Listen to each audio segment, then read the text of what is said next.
ஆண்டவராய் இயேசு கிறிஸ்துவின் நாமத்துக்கு மேன்மை உண்டாவதாக. கர்த்தருடைய வார்த்தை இப்படியாய் சொல்லுகிறது.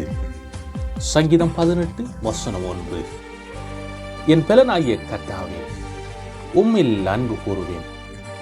கர்த்தர் என் கன்மலையும் என் கோட்டையும் என் இரட்சகரும் என் தேவனும் நான் நம்பியிருக்கிற என் துருகமும் என் கேடகமும் என்பதாய் சொல்லுகிறார். நம்பியிருக்கிற துருகம், என்னுடைய கேடகம். கர்த்தரை மேன்மைப்படுத்துகிறார் தாவீது ராஜா. அன்பான ஜனமே, நாங்கள் கர்த்தரை மேன்மைப்படுத்தும் பொழுது கர்த்தர் எங்களை மேன்மைப்படுத்துகிறார். நாங்கள் கர்த்தரை உயர்த்தும் பொழுது கர்த்தர் எங்களை ஆசீர்வதிக்கிறார். அவரை நாங்கள் உயர்த்த வேண்டும், அவரை மேன்மைப்படுத்த வேண்டும். எல்லா மேன்மைக்கும் கனத்துக்கும் பாத்திரரின் ஆண்டவராய் இயேசு கிறிஸ்து. எங்களுடைய வாழ்க்கையிலே அநேக பலவீனங்கள், அநேக தோல்விகள், அநேக குறைவுகள் உண்டு. நாங்கள் கர்த்தரை துதித்து பாடும் பொழுது, அவரை முழு தெய்வமாய் நாங்கள் ஏற்றுக்கொள்ளும் பொழுது எங்களுடைய வாழ்க்கையை கர்த்தர் ஆசீர்வதித்து எங்களை மேன்மைப்படுத்துகிறார்.